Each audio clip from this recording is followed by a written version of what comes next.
एकादशी का व्रत करती, बहुत ध्यान से सुनना आज की कथा को। शायद जिंदगी में मिली ना मिली, पर ये कथा का रिश्ता तो बहुत ध्यान से सुनना। स्कंद पुराण यहाँ तक कहती है कि इस कथा के चरित्र को जो श्रवण कर लेता है उसको 26 एकादशी करना भी नहीं पड़ती। इस एकादशी की केवल ये कथा सुनकर ही वो तर जाता है। बहुत ध्यान से सुनना इस कथा को।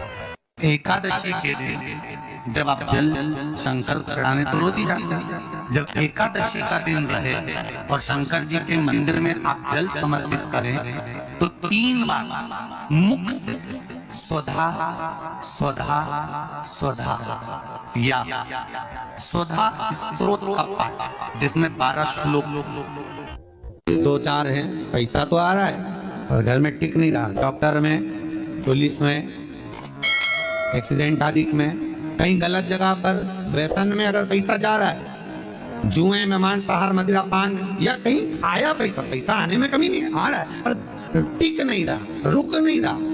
कोई मांगने आ गया, दे दिया, फिर वहां से अपने पास नहीं आ रहा, अपन कह रहे भैया हमारा पैसा लौटा दो, नहीं आ रहा। तो महाराज शिव महापुराण की कथा कहती है एकादशी के दिन गंगा के जल में मात्र 7 बेलपत्री डालकर जो नंदीश्वर भगवान अर्थात जो शंकर जी के शिवलिंग के सामने नंदी होता है, उस नंदी के चरण पर गंगा का जल चढ़ाकर बेलपत्री शिव पर समर्पित कर देता है, उसके घर में रुपया रुकना चालू हो जाता है। फिर वो गलत जगह पर नहीं जाता, गलत स्थान पर वो धन जाएगा ही नहीं। तूने मांग तुझे क्या चाहिए। एकादशी ने भगवान विष्णु से कहा, नाथ प्रभु वर दे दो, मृत्यु लोक में जो मनुष्य मेरा व्रत करेगा, चाहे जलचर, थलचर, वायुचर या सांसारिक मनुष्य, मेरा अगर एकादशी का व्रत करेगा प्रभु, उसके यहाँ धन धान्य वैभव सुख संपदा बढ़ेगी और उस जीवात्मा को नरक नहीं भोगना पड़ेगा, सीधे वैकुंठ का उसको वास मिलेगा। जब जीव आत्मा को लेकर चला जाएगा, यम के दूत जब बंदी बनाकर ले जा रहे होंगे उस जीवात्मा को, जिसके प्राण छूटे होंगे, यम के दूत जब बंदी बनाकर ले जा रहे होंगे, तब मुझे वर दो कि मैं इसका हाथ पकड़कर बेतन्नी से पार उतार कर सारे नरकों से निकालती हुई आपके धाम में लेकर आऊं। भगवान ने वर दे दिया, तथास्तु। हे एकादशी सुनो, मृत्यु लोक का मनुष्य अन्न का त्याग कर कर, क्योंकि अन्न में एकादशी के दिन पाप पुरुष रहता है, अन्न का त्याग कर कर एकादशी के दिन जो मनुष्य तुम्हारा व्रत धारण करेगा, उस व्रत को करेगा और उस व्रत को धारण करेगा, उसकी मनोकामना पूर्ण होकर वो मेरे ही धाम को जाएगा। ये तो हुआ एकादशी के जन्म की कथा। एकादशी के दिन गंगा के जल में मात्र 7 बेलपत्री डालकर जो नंदीश्वर भगवान अर्थात जो शंकर जी के शिवलिंग के सामने नंदी होता है, उस नंदी के चरण पर गंगा का जल चढ़ाकर बेलपत्र शिव पर समर्पित कर देता है, उसके घर में रुपया रुकना चालू हो जाता है। फिर वो गलत जगह पर नहीं जाता, गलत स्थान पर वो धन जाएगा ही नहीं।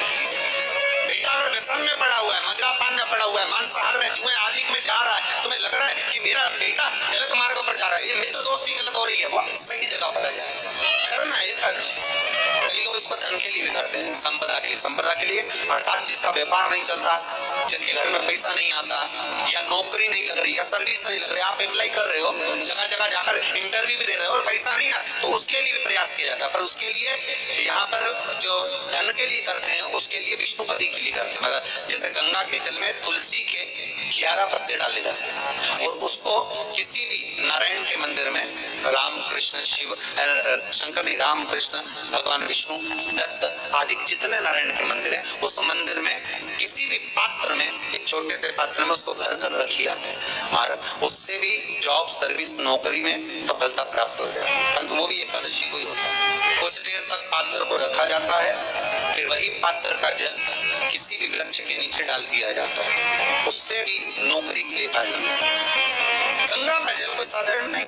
दशमी, एकादशी और द्वादशी, इन तीन तिथियों पर एक रोटी में थोड़ा सा मीठा रखकर सोमक पितृ का नाम लेकर यदि गाय को खिला दिया जाता है तो अगर कोई पूर्वज प्रेत योनि में भी पड़ा हुआ होता है, अटक रहा होता है, जिसको पिंड नहीं मिला, जो अचानक मर गया होता है, अधोगति में चले गया होता है, उस जीव की मुक्ति दशमी, एकादशी और द्वादशी तीन दिन सोमक पितृ का नाम लेकर रोटी में, पूरी में मीठा रखकर गाय को ये 3 दिन तक तो वो पितृ कभी भटकते नहीं है, उनको मुक्ति प्राप्त हो जाती है, मोक्ष में। नहीं, एकादशी है कौन, क्यों इसकी इतनी प्रधानता है, क्यों इसकी पुण्यता है, ऐसा क्या है एकादशी में जो इसकी पुण्यता मानी जाए? कौन है ये जो भगवान नारायण तक एकादशी का व्रत करते हैं? सुभद्रा जी को भगवान जगन्नाथ ने, जगदीश ने एकादशी का व्रत कराया था। बद्रीनारायण भगवान को माता लक्ष्मी ने एकादशी का व्रत कराया था। क्यों? चंद्रायण एकादशी व्रत की माता। एकादशी है कौन? तो कहा जिसको व्रत करने पर भगवान नारायण भी जिसका व्रत करते हो, भगवान माता लक्ष्मी जिसका व्रत करती हो, वो एकादशी है कौन? तो शास्त्र वर्णन करता है महाराज, स्कंद पुराण का सुंदर चातुर्मास्य खंड के अंतर्गत वर्णन आया है महाराज। एक बार भगवान विष्णु आनंद में विराजमान थे, पद्मावती और माता लक्ष्मी दोनों उनके पास में विराजी हुई थी। भगवान लक्ष्मी और पद्मावती दोनों बेटी, एक सिर के पास, एक चरण के पास। कुछ समय बाद वहीं पर ब्रह्मदेव का आगमन हुआ और ब्रह्मा जी आगमन पाकर भगवान नारायण पद्मावती से लगकर उठे और उठकर लक्ष्मी की ओर झुके। झुकने पर इन तीनों के समागम से भगवान नारायण के हृदय चित्त से एक कन्या प्रकट हो गई। उस कन्या का नाम एका। क्या नाम था? एका।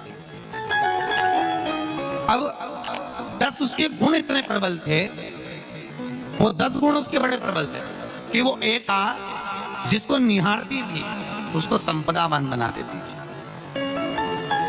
जिसको देख लेती थी उसके जीवन में वो आनंद की अनुभूतियां करा देती थी। एका जिस मार्ग से जाती थी उस मार्ग के द्वार खोल देती थी। एका का पुण्य इतना पुण्य प्रखर। पद्मावती और लक्ष्मी ने कहा महाराज ये बेटी आपके द्वारा निर्मित हुई है, इसका कन्यादान करना चाहिए। हमारे यहाँ हिंदू धर्म में रीति है, जिस दिन कन्यादान करा जाता है उस दिन व्रत रखा जाता है। अब आजकल रखते कि रखते हो मालूम नहीं, पर कन्यादान करते समय व्रत रखा जाता है। व्रत श्री एकादशी के दिन कभी तुम बद्रीनाथ चले जाओ, एकादशी के दिन तुम द्वारका चले जाओ, एकादशी के दिन तुम तिरुपति चले जाओ, एकादशी के दिन तुम जगन्नाथ चले जाओ, एकादशी के दिन तुम तुम्हारी मर्जी पड़े भगवान के किसी धाम में चले जाओ और भगवान को भोग लगाओ और उनकी थाली को ध्यान से देखना, उसमें चावल जरूर मिलेगा। उसमें ऐसा नहीं कि चावल नहीं। बद्री नारायण में भगवान को चावल का भोग लगा हुआ मिलेगा, द्वारका में चावल का भोग लगा हुआ मिलेगा, आपको जगन्नाथ में चावल का भोग लगा हुआ मिलेगा, तिरुपति में मिलेगा, द्वारकाधीश में मिलेगा, नाथद्वारा में मिलेगा, साबरिया सेठ में मिलेगा, काकरोली जी में मिलेगा। आप जहाँ जाओगे वहां पर एकादशी के दिन भगवान को चावल आएगा, क्योंकि भगवान के लिए परे नहीं है।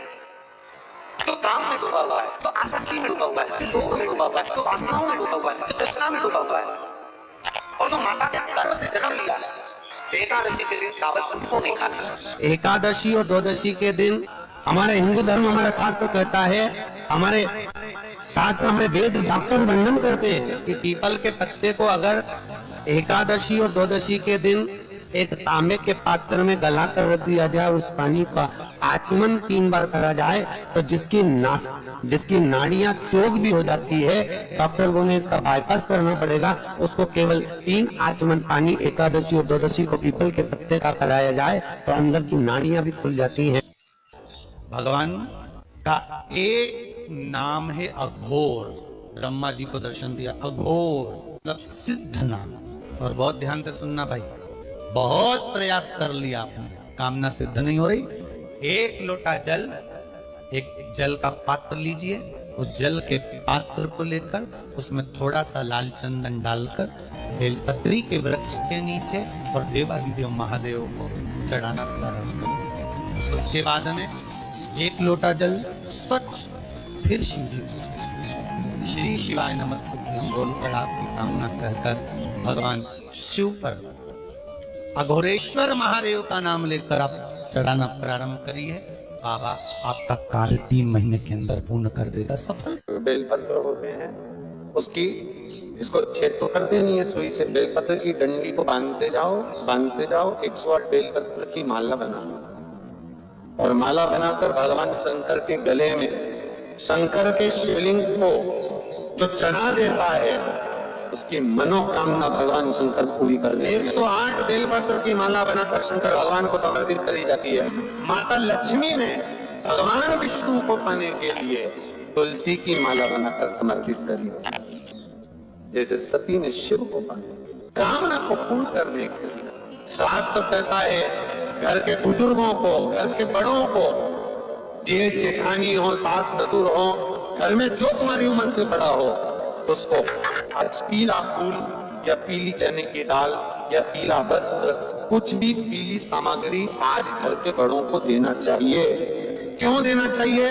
तो शिव महापुराण की कथा कहती है कि जो शुक्ल पक्षी की एकादशी के दिन पीली वस्तु का दान दे देता है, घर के किसी ब्राह्मण को देने नहीं जाना, किसी मंदिर में देने नहीं जाना, आपके ही घर में, आपके ही घर के बड़ों को किसी भी पीली चीज का दान कर सकते। फूल हो, मिठाई हो, कोई अनाज हो, कोई वस्त्र हो, पीली वस्तु का दान दे। क्यों होगा? क्या होगा उससे?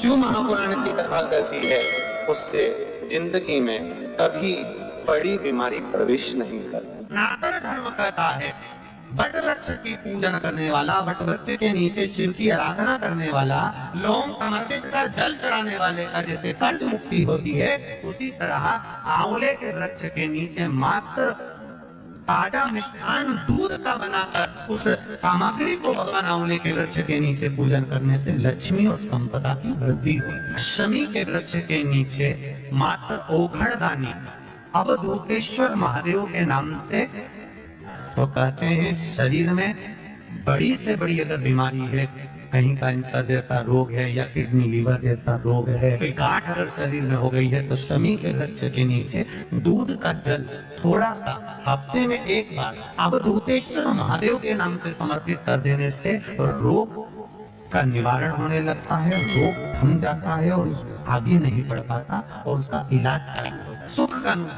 बस एक बात का स्मरण रहे, आंवले के वृक्ष के नीचे अगर कोई भोग लगाया गया है पा सकते हैं, पीपल के वृक्ष के नीचे कोई भोग लगाया है पा सकते हैं, वट वृक्ष के नीचे कोई भोग लगाया गया है पा सकते हैं। जिस वृक्ष के नीचे भोग लगाओगे पालोगे, सभी वृक्ष का जो प्रसाद है वो आपको वही छोड़ना पड़ता है। हिंदू धर्म के 3 व्रत ऐसे हो गए जिनका पुण्य समाप्त नहीं हुआ। पहले नंबर पर एकादशी, दूसरे नंबर पर प्रदोष और तीसरे नंबर पर शिवरात्रि। एकादशी भी 26 है तो प्रदोष भी 26 है, शिवरात्रि केवल 12, और अगर अधिक मास की पड़ जावे तो ये अधिक की आय होती है। तो यहाँ शास्त्र कह रहा है कि 3 व्रत हमारे यहाँ जिनका पुण्य समाप्त नहीं हुआ, जिनका पुण्य प्रबल हुआ बड़ा, इसलिए आज भी माता एकादशी का व्रत करती है। और एकादशी का व्रत कर अगर कोई जीवात्मा को देते हैं, कोई मर भी गया तो उसको एकादशी का दान देते हैं। बहुत ध्यान से आज की कथा सुनना कि एकादशी